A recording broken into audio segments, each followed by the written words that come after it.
back to Kids Kitchen. Today we're going to be making guacamole. Let's get started. So for this you're going to need an avocado, a tomato, cilantro, garlic powder, garlic salt, a bowl, pepper, and salt. Let's get started. Okay, so first we're gonna start with our avocado. Carefully use a knife to cut your avocado in half. There we go.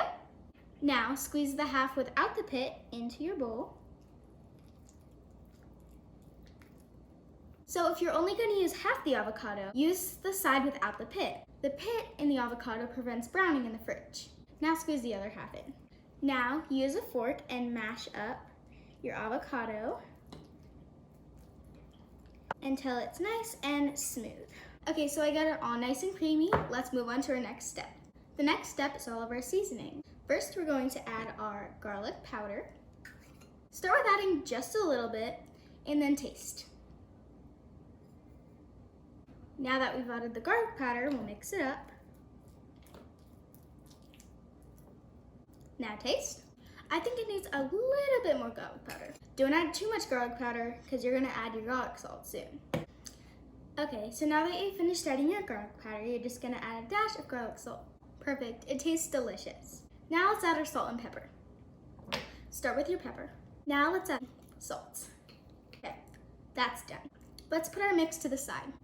Now we're going to cut our tomato. Before cutting it, make sure it is clean and washed. Okay, so to cut a tomato, you're just going to turn it on its side and be very careful and cut off the top.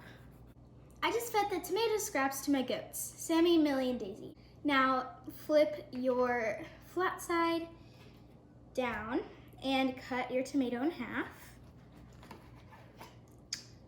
And then turn it and cut it in half again. You might have to kind of saw your knife so that it gets through. So now that you have these 4 slices cut, take one of the slices and just cut it in half. And do that with all of them.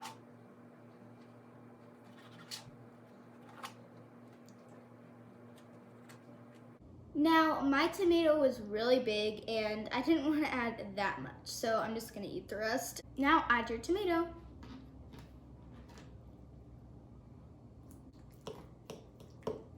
Okay, so now we're gonna add our cilantro. So you can just pick the leaves off the stem and then take your scissors and just snip the cilantro so that it's not in too big of pieces. Did you know that some people have a gene that makes cilantro taste like soap? Isn't that crazy? Wow, look how amazing this looks. Great job.